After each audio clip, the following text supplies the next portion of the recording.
Hi, I'm Gareth Marlowe, and in response to my video post a couple of days ago where I was talking about Zoom and culture, Simon Elliston Ball made a comment which had two very interesting things in it. So the first was a link to an article that he's written called Sink or Swim, where he's using the analogy of a Swedish naval ship that was built kind of on the then king's whim, and essentially, because it was a vanity project, it was all very well until the thing set sail for the first time when it promptly sank. And Simon, in his article, it's a really wonderful piece, drawing a connection between that and some of the dumb things that we see happening in software, some of the dumb decision making that we see happening in software.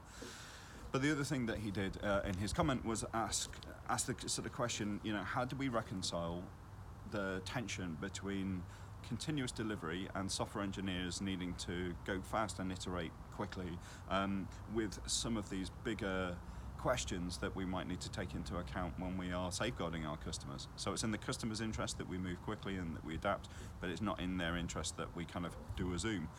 And it's an interesting question, but I don't think that there is a fundamental conflict here. Because really what we want to do is to create the environment where those software engineers can just sit very close to where the customers are, put some software out, very quickly get feedback on whether or not that's worked, whether or not that's improved the situation from the people who are actually using it, take that feedback, internalize it, do something about it, and then make further changes and push them out. And so what we're trying to do is get that feedback loop going faster and faster and faster.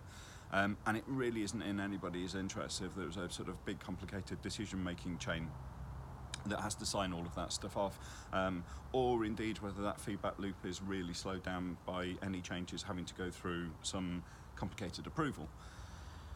But where I see the differences between that and the Zoom situation is the Zoom situation, they're kind of bigger architectural questions there, like how do we design the whole thing, how do we take into account things like security questions, and I think that those decisions, they're kind of sitting at a different level.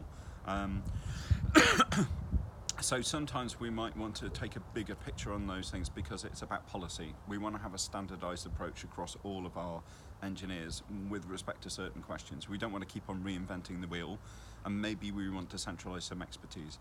The other thing is when some of those bigger architectural changes are underway, we do want to be more deliberate and more coordinated over those things.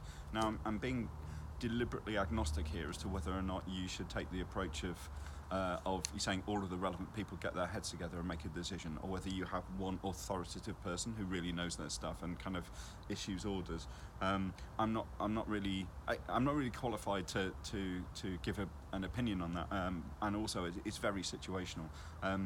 But I think really what it comes down to is having a clear understanding within the organisation about which decisions lie where. And although we want you to have the authority, we want you to have the autonomy as a software engineer to be able to go and make the changes that you see fit as appropriate and to work closely with those customers and to work intimately on their feedback. That's very different from, you are in a position where you can just go and make wholesale changes regardless of any of the impact on the other people that you're working with or the bigger architectural position. So I think the resolution to this tension of, fast or safe is really about picking apart where those decisions lie and making it clear to people who's going to take them, because I don't think it's about checks and balances to restrict people from behaving.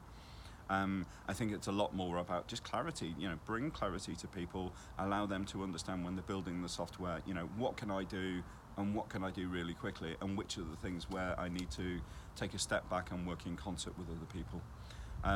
Okay, that was it.